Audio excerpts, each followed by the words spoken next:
and welcome to a VO's journey. My name is Anthony Pica, and this show is all about helping the new and upcoming voiceover artists grow their business and sidestep all of the crazy things that I seem to step on. It is great to see you. I know there was a little hiatus yesterday, so I apologize for that. But we are back today, and boy, do we have a topic for you. I am going to be diving into the deep end and approaching the ever challenging question of, is Fiverr driving down VO rates? Is Fiverr bad for voiceover rates or for the voiceover industry? Real quick before we get into this topic, if you take a moment, if you would hit the subscribe button, like, share. I would love to have you know when we go live or when I go live. I don't know why I keep saying we. There's no one else around. It's just me. Sometimes it's like you say we. But anyways, hit that, like I said, that subscribe button, and it's good to have you. So I want to say first off that I've had over the last, I would say, week or two, multiple people coming to me and asking about Fiverr and, the rates on Fiverr. What's my philosophy on Fiverr compared to other people's philosophy, which isn't interesting, but it is interesting in the fact that I've had a lot of, I've been on Fiverr for years now, and I don't get, and I'm a big advocate, as you know, of Fiverr, so I don't get a lot of, a lot of people usually talking to me about different parts of Fiverr. So when things resurface and they come to me and people ask me, I thought it was something that I should address, because I'm starting to see that tune come around again, at least about the question about the legitimacy of Fiverr, or what Fiverr is doing to the voiceover industry. So, with all that being said, let's go ahead and dive into this topic. Is Fiverr bad for VO rates? So I want to talk to you about the philosophy behind Fiverr and the ideas that I think people have. First off, the first thing to talk about is the thoughts or the negativity around Fiverr. So, Fiverr's actually been around since they just had their 10-year anniversary, right? So they've been around for 10 years, and voiceover on Fiverr for a long time, for many, many years, you could only charge $5 for anything on Fiverr. So at one point, Fiverr, it's called Fiverr 5, you can only charge $5 on that platform. However, that changed, all right, as time has gone on. And for many years now, I don't know the exact year where that changed, but for many years now, you are been allowed on Fiverr to charge whatever you would like to charge. And in the voiceover industry, there has been a lot of negativity, a lot of frustration and anger around Fiverr in general. And it's interesting because it is towards some other sites, but Fiverr has really taken the brunt of it. And the idea of the negativity kind of goes around that what's happening on Fiverr is that people get onto that platform, and because of the ability to charge lower rates, people on that platform are competitive, and they're charging lower rates than, let's say, the industry standard as set by a couple of websites like the GVAA and things like this. So because it's lower, there's a lot of people out there who are upset about it and angry because they have possibly seen maybe a downturn in their business, and they feel probably that either that business, it's hard to say what other people are feeling because that's never good, because you don't know what someone else is feeling. But from what people say, who are frustrated about Fiverr is that, the rates on Fiverr are drawing businesses away from higher charging voiceover artists, and they're going to Fiverr and paying a lower rate for voiceovers. That would be the overall general idea. Or they're not drawing those people away, but perhaps they feel Fiverr, since it has a lower rate, that maybe a business has leverage in asking for lower prices, possibly. Okay, just things of that nature. And there has been a lot on this topic, a lot of frustration, a lot of anger about it. So, like I said, the question continues to be, after all, which is funny. I started in 2017 doing voiceover, so it's not been too long. It's been about over 3 years now, and I had heard it a lot when I first started about how awful or bad Fiverr was, and you should stay away from that platform because of how cheap it was and things like that, and it was hurting everybody. But I've always been a person that has kind of blocked out everything and kind of gone down my own path. And I want to talk to you about this path and to clarify some things, I think, about Fiverr and about what I think is happening to voiceover, or has happened, and you as a voiceover artist, what we have to contend with. So I think, first off, the idea of Fiverr is completely different than the idea of working traditionally with an agent, a physical agent, like a person. All right. And working with a talent agency, working with a studio who works with a marketing company, who works with a large corporation. All right. There's a lot of moving pieces. And what you would have is a large corporation would come and they would want to do some sort of advertisement, and they would have a chunk of money set aside for that. They would then go to a marketing agency, and they would pay them this money in order to produce this campaign or this advertising campaign or whatever. That company then would find studios that they would work with or they would bid, right? And those studios would have a handful of either agents that work with those studios, or they knew, and those would find the agents, and the agents would then send out those auditions. And you had this trickle-down effect, but there was such a chunk of money that was set aside for this, right? So that, people were, charging a lot of money. You would be charged for your time. So as a voiceover artist in this scenario, right, you'd be charged for a recording session, like for an hour, you charge $50, $100, $200, whatever for your hour of time. Then you would charge rates for licensing your intellectual property. Okay, so at this point, you've got, $50 to $100 of time. This is important to note, okay? And I think this is why people get mixed up with Fiverr. And then you would charge on top of that intellectual property rights, right? You would either license it for 6 months, a year, or you buy out like in perpetuity, right? So these rates varied, okay, but the intellectual property rights cost a lot more than, what you paid someone for 30 minutes or an hour. Now, what Fiverr did was Fiverr came around. Now, I'm talking about post the $5. I don't know if people, some people might not know that Fiverr doesn't do that anymore. Can you still charge $5? Sure, but you don't have to charge $5. There are people that charge $100, $200, $300 for 50 words or 100 words or so. Like, you no longer have to charge $5. So we're talking about post $5 here, okay? So on Fiverr, what Fiverr did was they broke down, instead of calling it a recording session fee, okay, and they changed it to charging for words.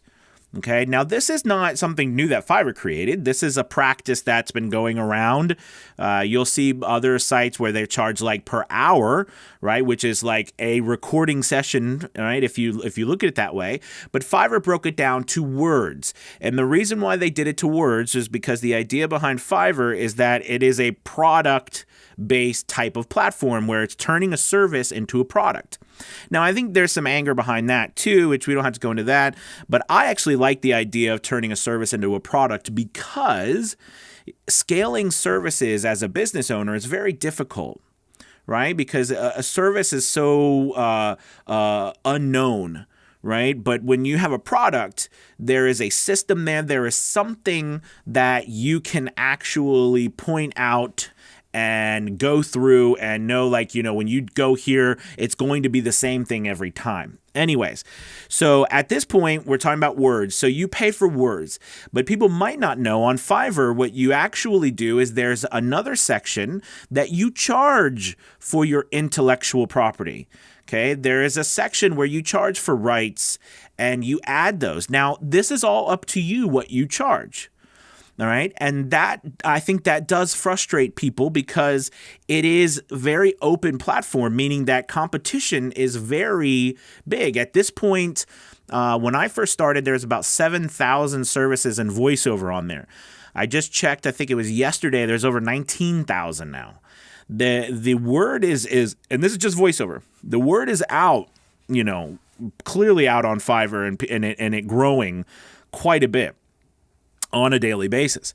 But you have the setup exactly like, let's be honest, it is exactly like how voiceover has always worked, except they have reworded some of the terms that are used traditionally, and they have changed it to be more of a product base, meaning like you could come to me and say, hey, I'm a freelancer myself. I take coffee cups and I put some cool moldings on, like molds on. I use molds and make them have this really cool design on them, and I sell those. And I have a website and I want to do like a cool little tutorial ad on my site. I just want to put on my site. I don't have a lot of money. You know, maybe I've got $100. I can pay you $100 for that. And it's about, you know, it's like 100 words. Okay. And, you know, when you go onto that site, okay, this business comes on there and they say, okay, here it is. You say for 100 words, you're charging $20. So for 100 words, $20, it should take you a couple of minutes to do that. Okay, let's be honest, a couple of minutes in your home studio. Then, because it is for business purposes, you charge a commercial rights fee, all right, which is according to Fiverr. Remember, these are definitions that Fiverr came up with based on industry standard definitions, but they changed them to suit the platform. Okay, commercial rights, because what commercial rights on Fiverr means is that you're using it to promote your business, you're using it to promote some sort of business idea, philosophy, brand, product, but you use it on a platform like your website or a social platform that is not you actually purchasing eyeballs, like purchasing actual people seeing it. So if you look at the voiceover industry as an industry standard, right, when we do intellectual property and we charge for those rights, it's often based on how many people, region, is it national, how many, is it 1 million people, 500,000 people, 10 million people, how many are we paying for the possibility that's going to see our work? Well, in this case, it's the same thing, except those are buyouts. What Fiverr offers standard are buyouts for commercial rights, which is not. See, this is something that is different, and that I think that what happened with the old industry, if you will, is there was some new things happening, and I don't think the industry progressed fast enough to keep up with it. And what I mean by that is that the more and more people like us who are one-person businesses or small businesses who come along and they're working solely through the internet across the world. Okay. And they're working from home, and there's not these massive budgets. There's not these massive things, but they still want to compete. And as technology has grown, it has created a massive demand for, freelancers, small business owners like us to help other small businesses where none of us need or can afford $10, $20, $30, $40,000 for a project. Okay, but there's a massive need. Anyways, getting back to that, to where I'm going with this. So at this point, once they pay for the commercial rights, okay, it's in perpetuity. The platform allows that to be a buyout. And you could charge 80, maybe you charge $80 for the 100 words for them to buy out. So you charge them $100 for 100 words that they put on their website. All right, that was made by them in WordPress, okay, that they paid, $10 to host the domain, and WordPress was free. They learned how to do it. The reason why I'm bringing up all of these little things is because I think what's overlooked in this argument, and that shouldn't be, is that this has the voiceover industry has truly now become an open free market, meaning that people like me could, if I want someone to, make a logo for me, right? And, I'm by myself. I don't have a lot of resources, right? I'm going to try to find someone else that is similar to me who could make a logo for me for the budget that I have.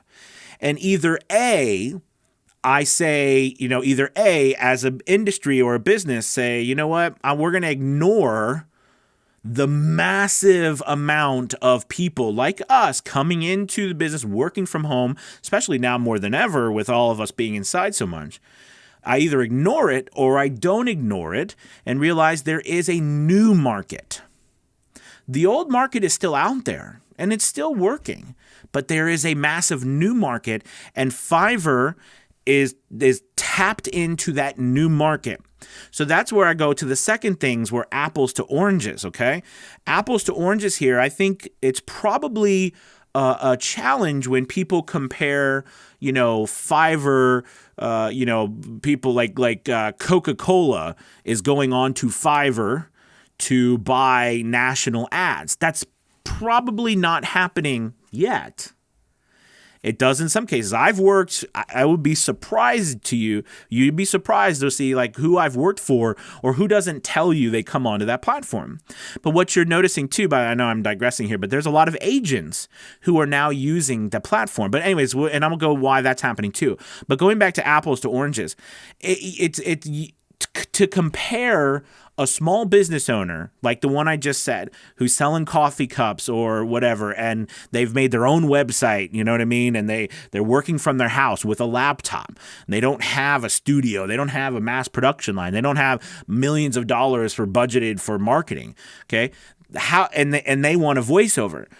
Do we deny them the voiceover because they can't afford to pay someone, $3,000 to buy out something on their website? Or do we, offer them something that is based upon what we as business owners can afford to market a service or a product, and they can afford, you know what I mean? That's the question I think that is really the basis of it. Do we believe that everybody, despite their budget, should get a quality product or not?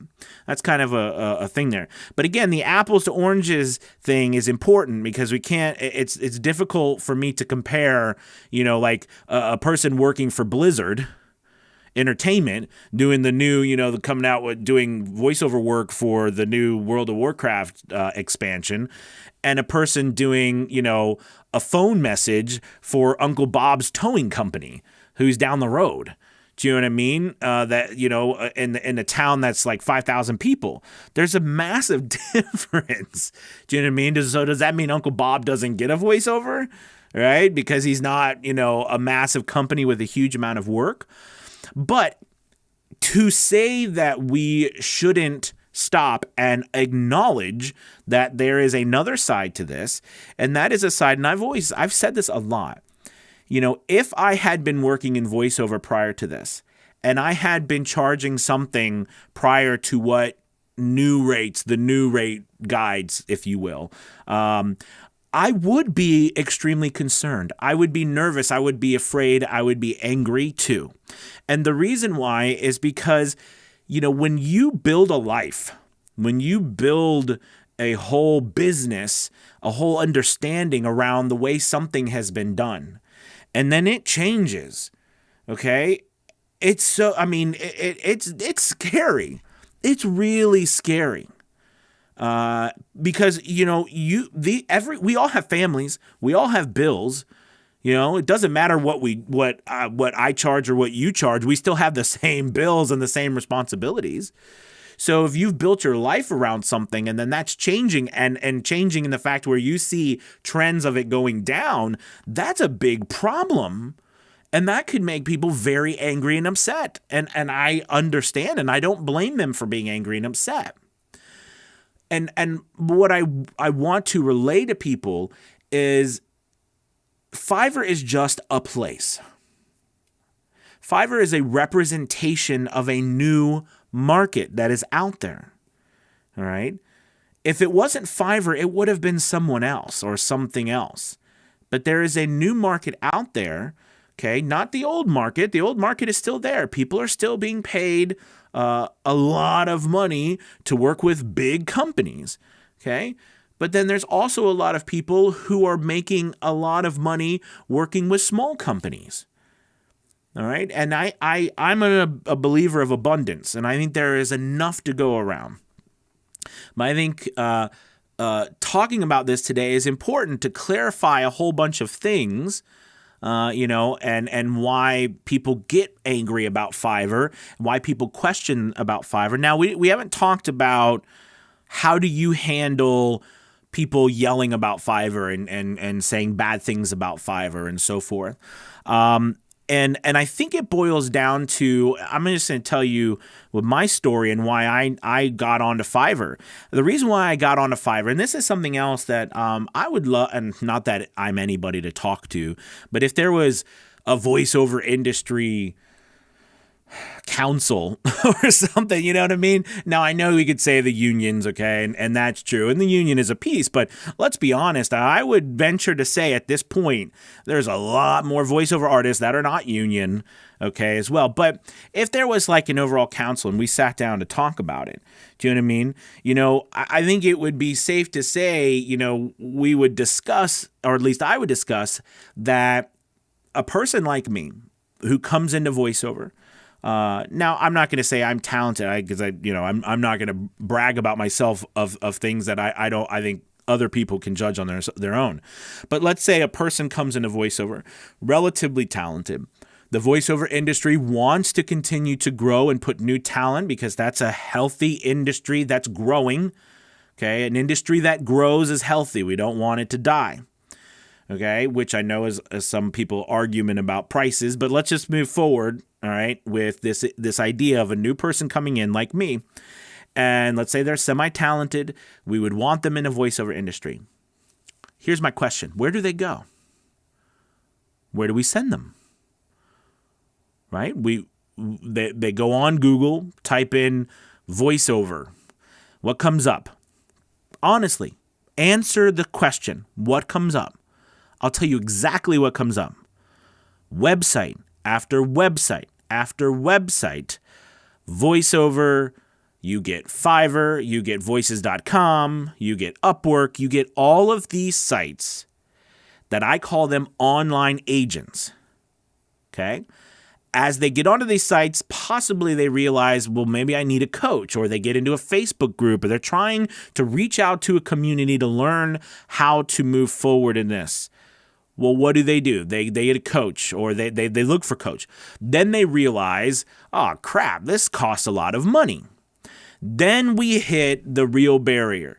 Should there be a money barrier to getting into a business or not? Now, here's something that I find that I might differ in some people's opinions as well.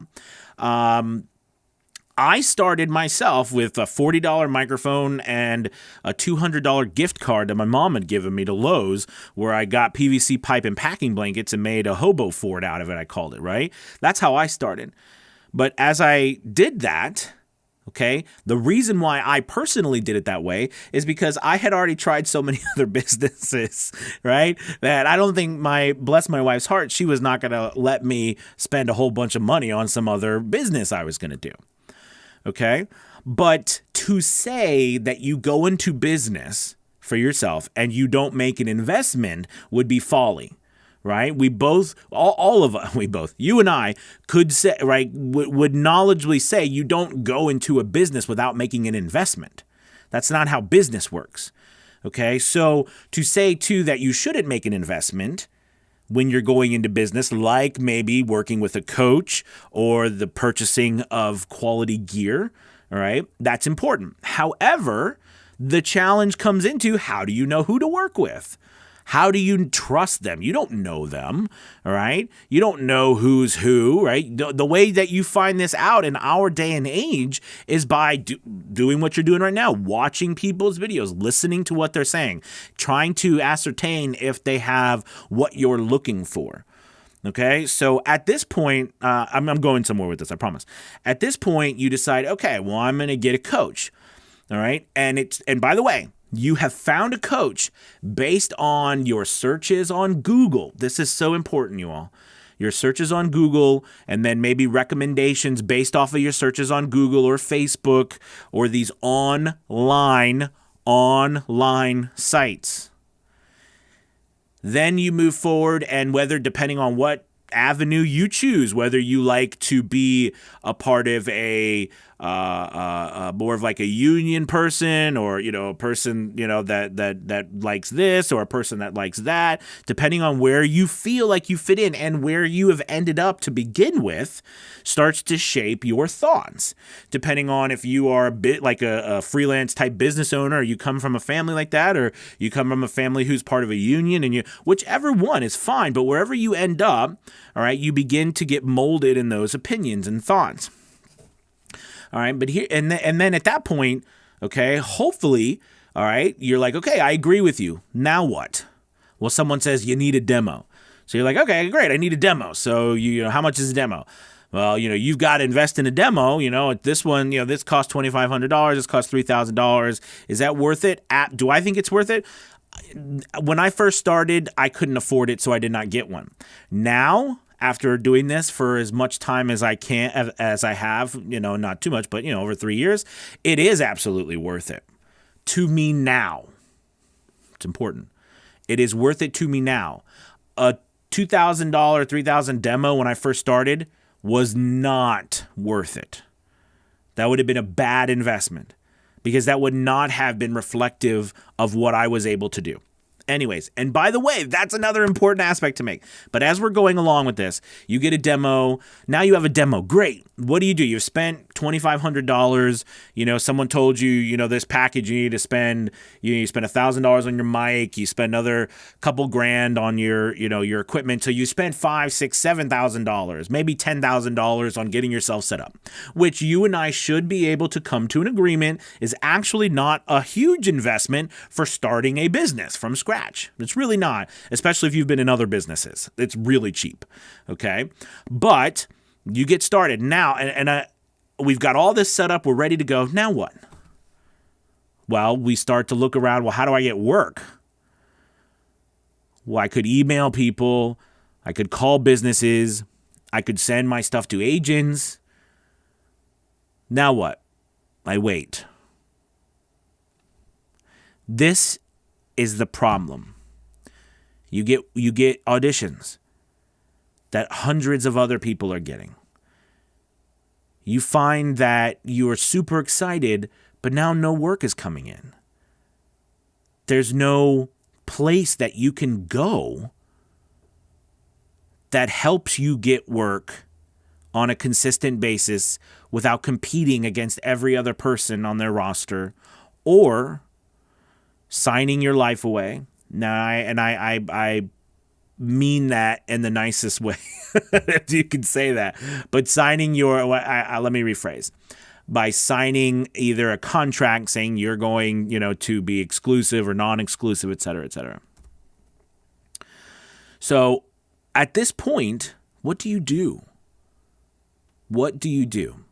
What happens if you get with some agents and they're sending you stuff, or maybe they only send you a couple auditions a month? What do? You look for another agent.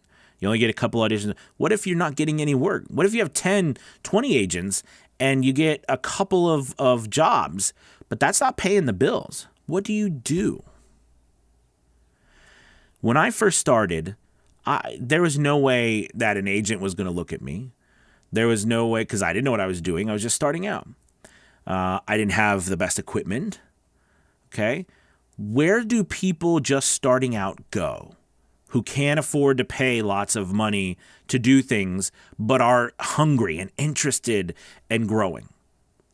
That's why sites like Fiverr are great places to begin your journey. To begin your journey. I can tell you this for a fact. No one gets on Fiverr expecting to charge $5 forever. I also can tell you, now I remember my grandfather, opened and ran a lot of businesses. And one of the things he always did when he first started a business is he would give things away. He would run specials to become known, to become popular with the community, to get people to recognize him. And as the people became patrons of whatever business he had, all right, he would reinsert the prices. It is not an unknown tactic. This is the way good business is run from the ground up. To say that when I started out that I could have charged the same amount as professionals who had been working in the industry for a long time would be ludicrous. And quite frankly, it would be disrespectful to those professionals. It would be disrespectful for those professionals for me to expect to charge the same amount. And for them to, and I know that many professionals know this, they know that would be silly for someone just starting out who needs time to continue to get better, all right, to not charge that. But to say that that person who's just starting out should have no way to make any money, I mean, I just don't agree with that. So because of that, there's these platforms that have popped up that allows people to start on that maybe don't have the most incredible equipment. But the great thing is that people don't have to buy from them. All right. They can choose to buy from other people. And I can tell you this, and especially on Fiverr, most all of my jobs, I mean, literally all of my jobs are over $100, $200 now. I hardly do anything under $100 for small jobs because because they pay for the rights and they pay for different extras that we add on. Okay, so I mean, it's really great. Do I make a lot? Do I make hundreds of thousands of dollars on Fiverr? Absolutely not. I make about $5,000 to $7,000 a month on Fiverr. That's what I make.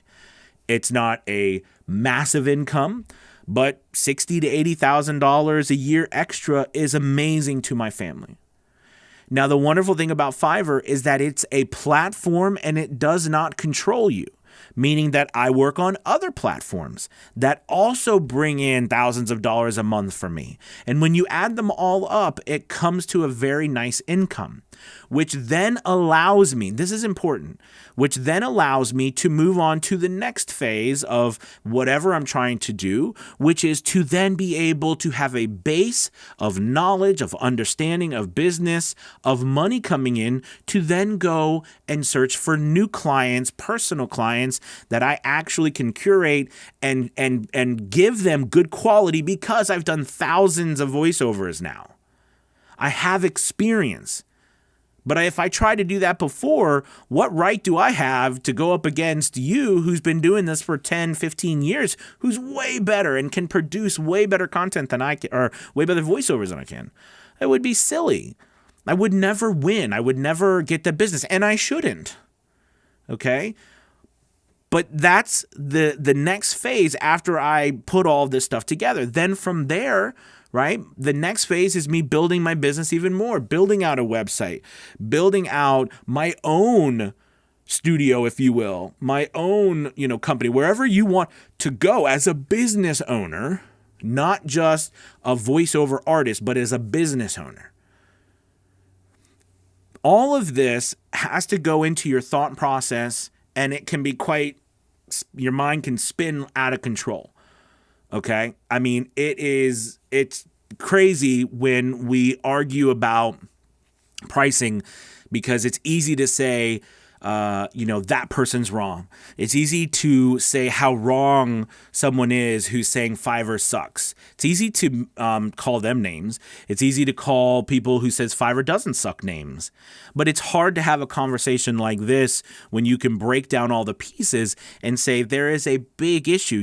I always wondered if, and I will be honest with you, I always wonder if what would have happened to me if there was a place that I went that helped me get business early on that was not from sites like Fiverr or ACX or, Upwork or different places like that, Voice Bunny when I first started out, these sites like this. I often wondered if there was a place, okay, that maybe the union offered where, their own website. I mean, I'll be honest with you. I would love for the unions to offer their own website where people can go on and get work.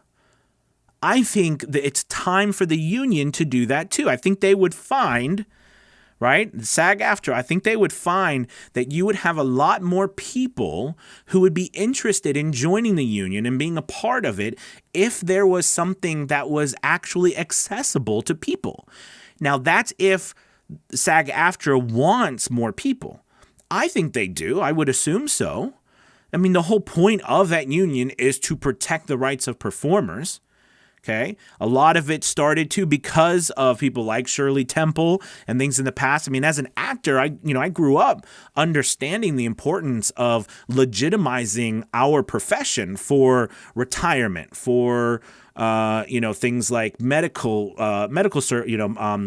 insurance and all of these things, okay, that the union does for you, all right, or again, I always say legitimizes it, protects you, is good things. But when we don't continue to push the envelope forward and meet the demand of new markets arising, you're going to have sites like Fiverr that pop up and take a chunk of that away. And then people are going to have to choose. Do I do something that is going to possibly not work out for me? I'm taking a chance. Or do I go over here where I have a lot more control over where I'm going? Like things, I can see things. It's tangible. It's right in front of me. It's a website. Okay, but I'll be honest. I would love to see SAG-AFTRA do that.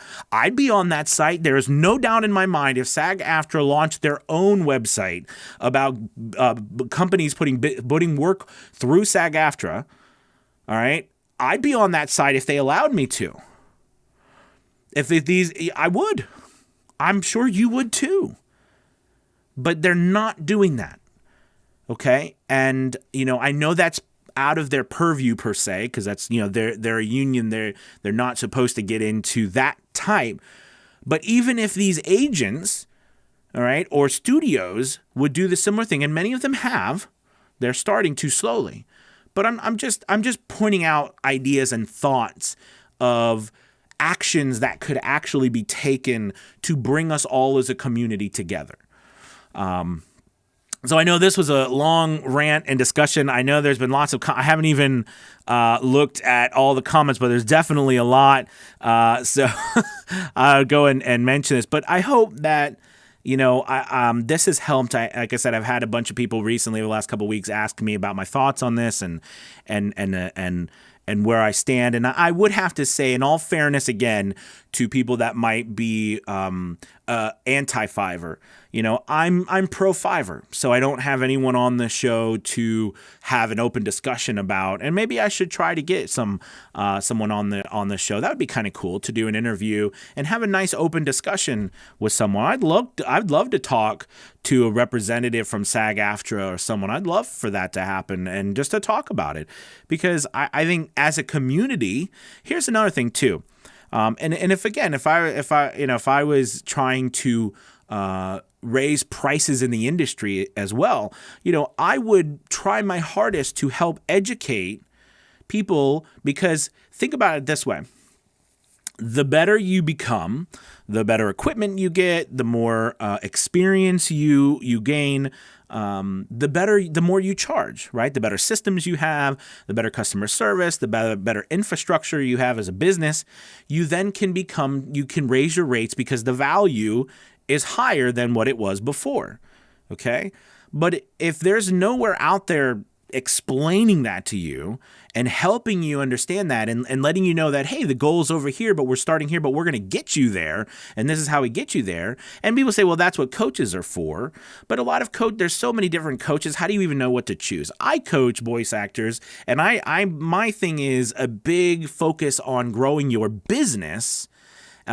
Clearly, I was a voice coach and an actor and an acting coach and a director for most of my life too. So the acting is essential, but there's so much more to running an online business. And I would love to see that from SAG-AFTRA as well, and the union really dive into that. Is there resources? I'm sure there is. All right. But again, I'm just telling you from one person's journey. You know what I mean? When I typed into Google voiceover, what comes up? That's it. So you should realize that, that's what's happening, and that's what's happened to the industry.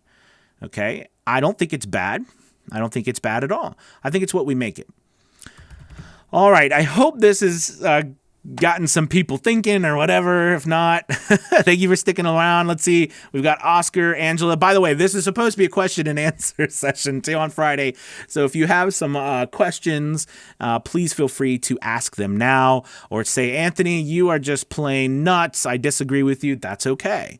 It is okay, and it's good to disagree. Let's see. The City Troll, always naysayers. Tom says hello. Don says, hey, Anthony. Leroy, what's up? What's up, Jeremy?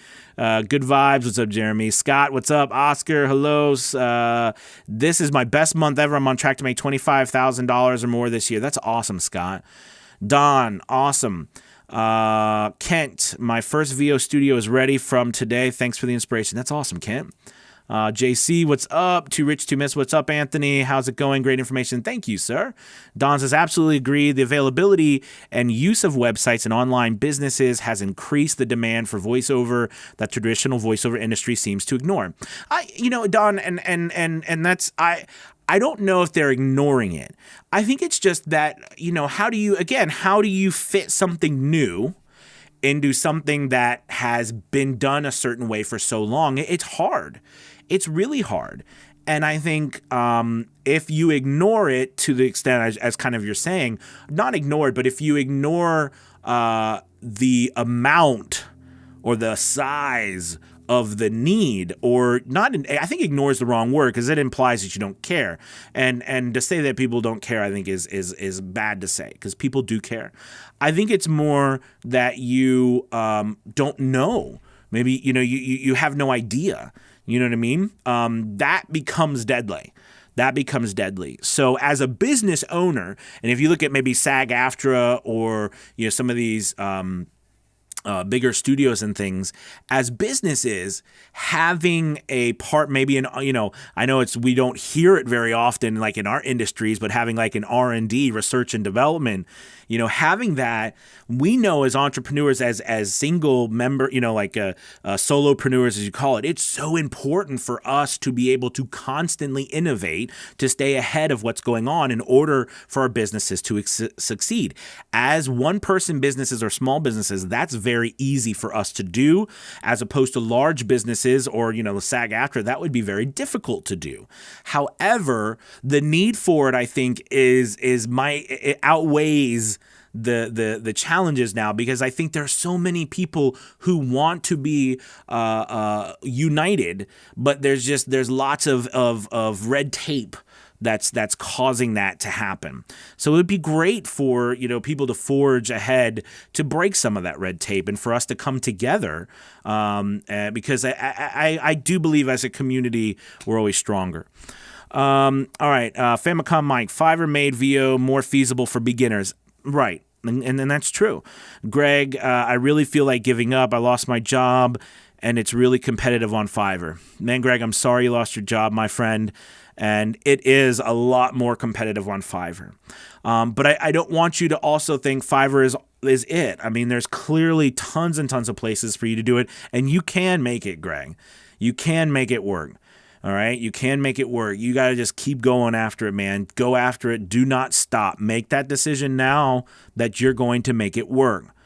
I can't sit here and tell you that, it's going to work anytime soon. I have no idea. I don't have a crystal ball. All right? But you can do it. All right? You can.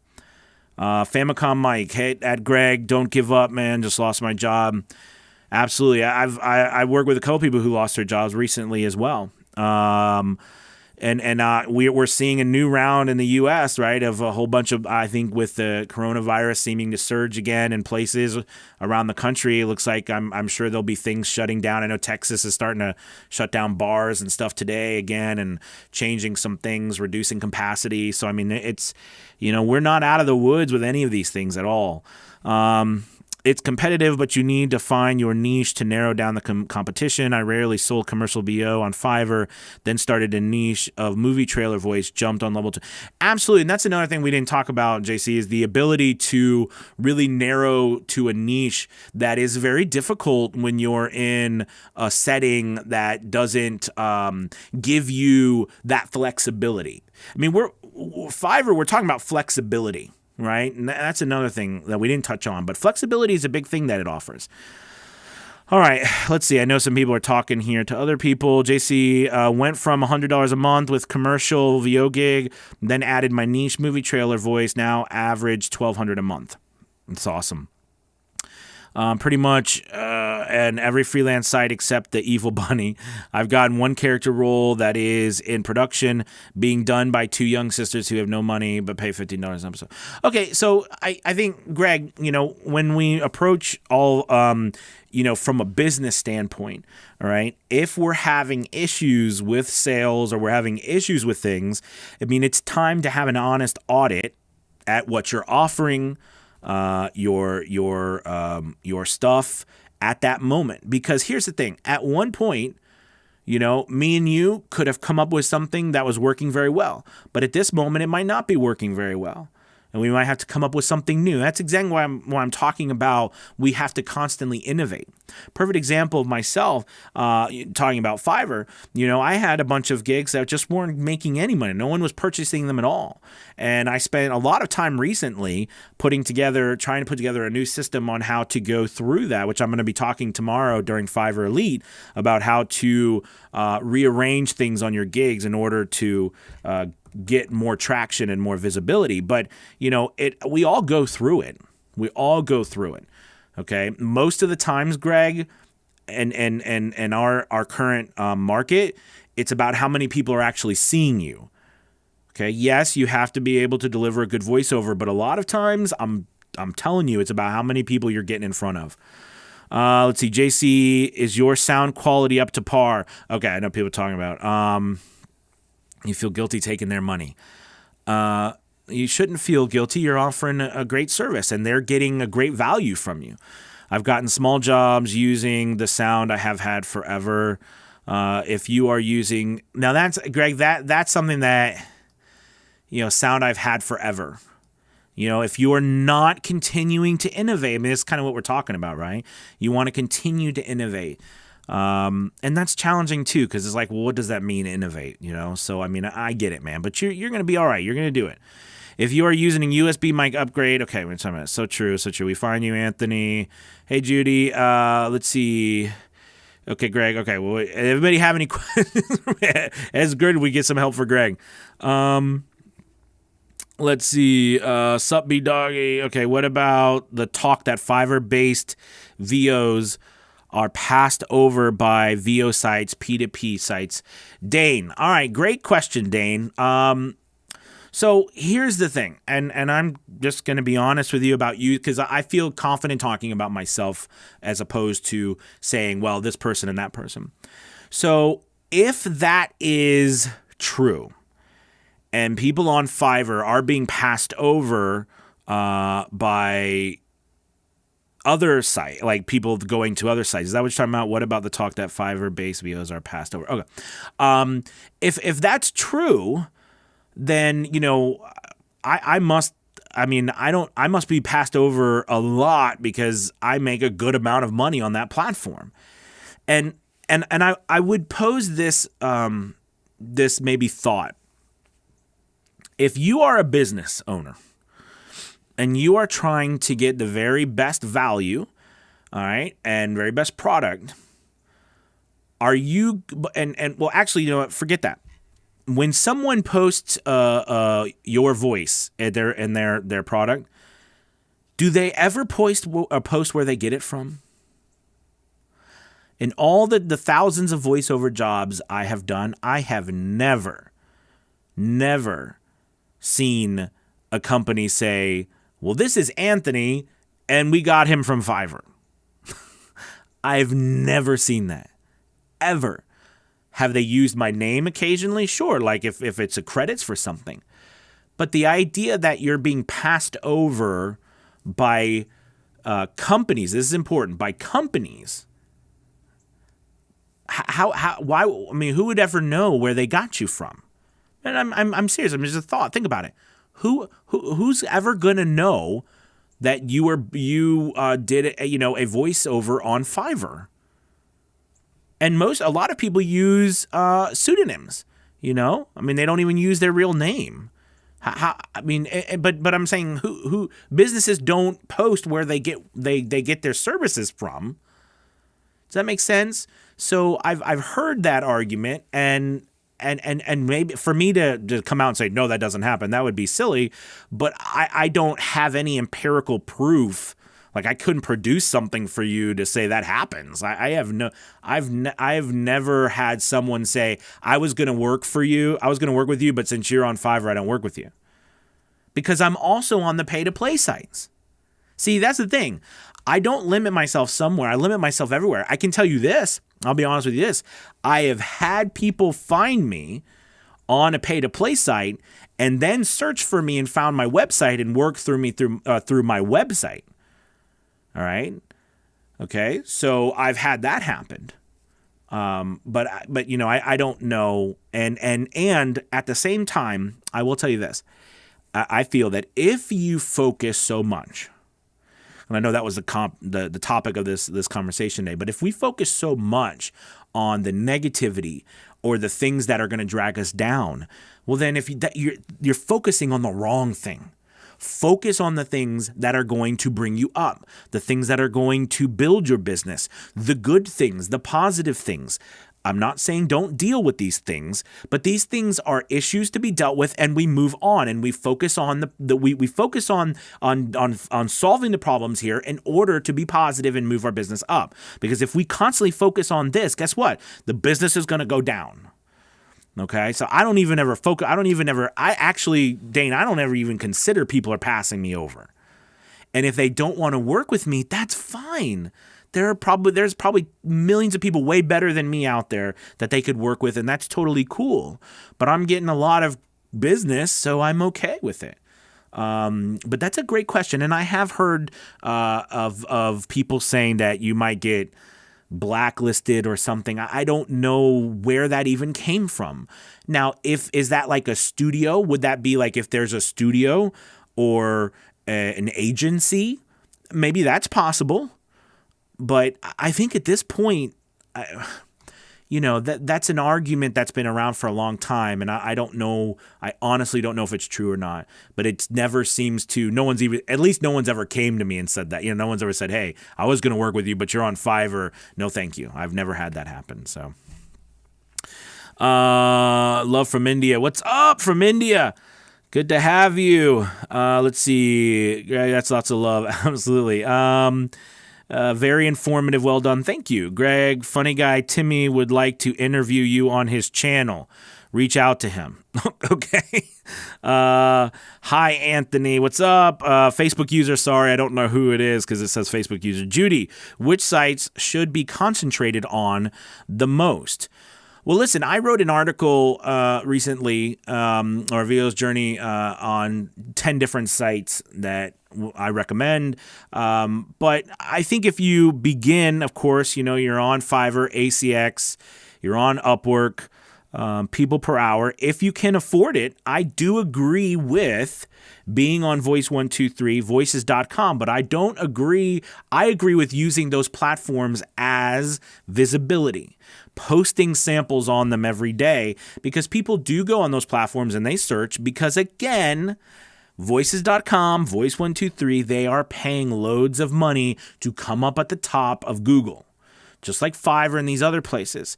Again, which is another thing I would love to see SAG-AFTRA address, would be a part of the fact that because of that competition, there's got to be something that SAG-AFTRA offers new people, or something with an incentive of, not, just looking at this. There's also other ways to learn and to be a part of the union.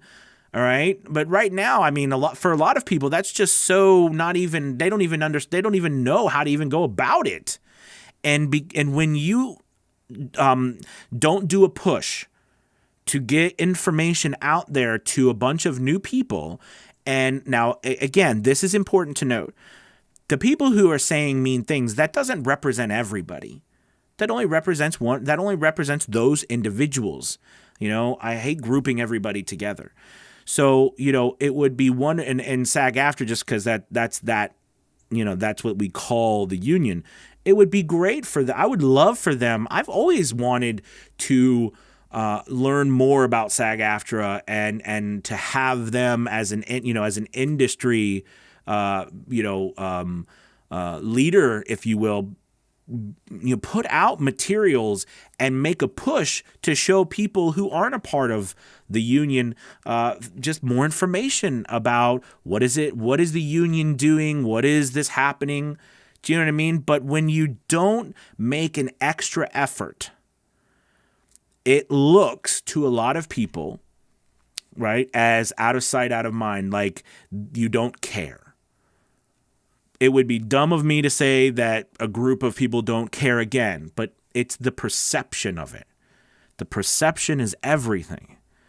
If you don't address the perception becomes reality. You've got to address the perception. Again, I'm just a guy. No one would listen to me really, right? I'm just telling you my opinions.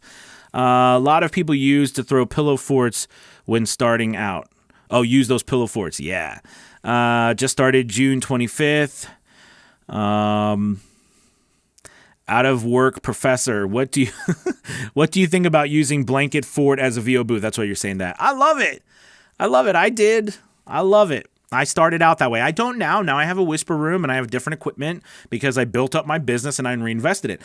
But when I started, I had packing blankets, PVC pipe that I took apart every single night. I put it up and take it down because we had a real small house and it was like literally in the middle of the walkway to get to the kitchen, and I had to be set up right next to the refrigerator, and the refrigerator was always running, and then I would unplug it and I would forget to plug it in the morning. My wife would be so mad at me. This is all things we do to start, and I can look back and laugh at that because I kept going, and despite those challenges in the beginning, it turned out okay. Let's see. A lot of people, do you think it would be better to create multiple niche gigs like explainer, political, character, etc., instead of a more generic one like male voiceover? You'd have more lines in the water. Absolutely, Don. Make them all. Make them all. And again, this is allowing you to be more visible. This whole thing is about visibility now, right? It's about visibility. Visibility around the world. That's a big thing. But you do make sure, Don, that you do your very best. Like, here's the thing.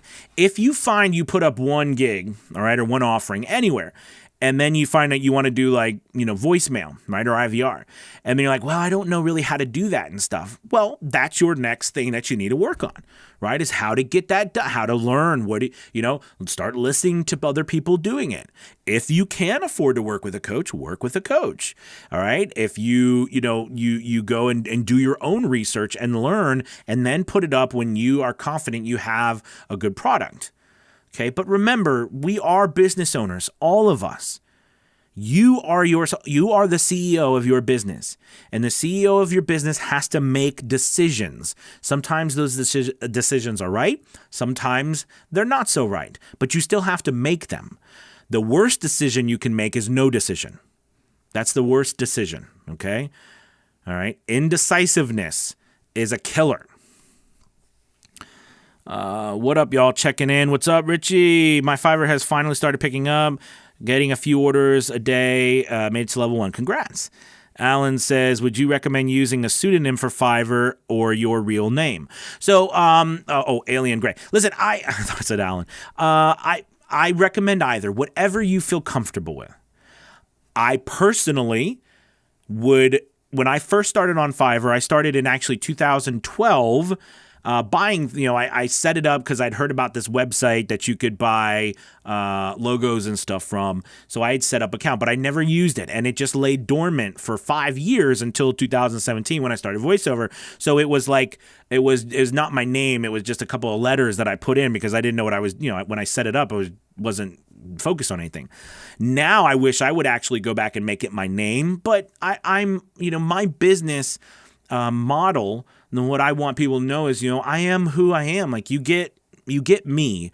I'm not going to say I'm someone else, but I do understand that there are people out there who have different clients and they're concerned. So if you're concerned, use a pseudonym. That's fine. You can. That's the wonderful thing. Anonymity can be a nice warm blanket. Can, if that's what you want to do. All right. It's your business. You know what I mean? Your business. You can do that. Would you? Okay, Anthony, where is your profile on Fiverr? I search for Anthony Pica and get no results. Absolutely. So it's ATPCRE. So that's what I was just talking about. It's not under Anthony Pica, and I wish I could go back and change that. But when you find me, you'll see that my big face is on there, and it says Anthony Pica like on my thumbnail in big bold letters. But you can't change once you sign up, you can't change your the site name. You can't change your account name. Let's see. Hey, mate, I have questions about not accessible bug in stats. Oh, yeah. So they're running a beta test with a pay-per-click, and it's been like a couple months now, and they still don't have the stats back up, which really stinks. And I don't know when they're going to put them back up. I've asked multiple times, and I also have a Fiverr success coach through Fiverr, and that they don't know. They're not telling me what I do to improve my gig without stats and your group for VO seller only. And your group for VO seller. So what do I do to prove my gig without stats? So that's a huge question, and I can't answer like all of that here right now. And I think if you're talking about the group, maybe you're talking about Fiverr Elite. So Fiverr Elite is a group, and I know, and by the way, this was a question asked for recently. Fiverr Elite's a group that we meet every Saturday. We meet tomorrow morning every Saturday, and we have over 70 people in the group now. It's really growing wonderfully. We have many top-rated sellers in the group, and the idea is that we meet together whether you are just starting out, whether you're just beginning, and we've got resources for beginners and get some good deals, or you are a veteran on Fiverr and you're trying to get more business. I mean, we meet, we do weekly lessons, we do reviews of people's accounts, we use the analytics that are available to help grow each other's accounts, but more importantly, it's a really great community that we help each other out. So that's something, if you're interested in joining that, there'll be a link in the description, or you can always go to avosjourney.com and sign up there. Let's see. So that would be my best bet to help you, just because that's a big question. Richie, what's up? Oh, hey, killer. Have a happy Fiverr Friday, Anthony. Thank you so much, Frank. Hey, guys, my goodness, it's been over an hour. Thank you so much for sticking with me, and I hope this has helped. And I love the conversation and the comments. Thank you. Share this with someone. Subscribe, like, retweet. And thank you again from the bottom of my heart. Have a wonderful, wonderful weekend. I will talk to you soon. All right. Bye-bye, everybody.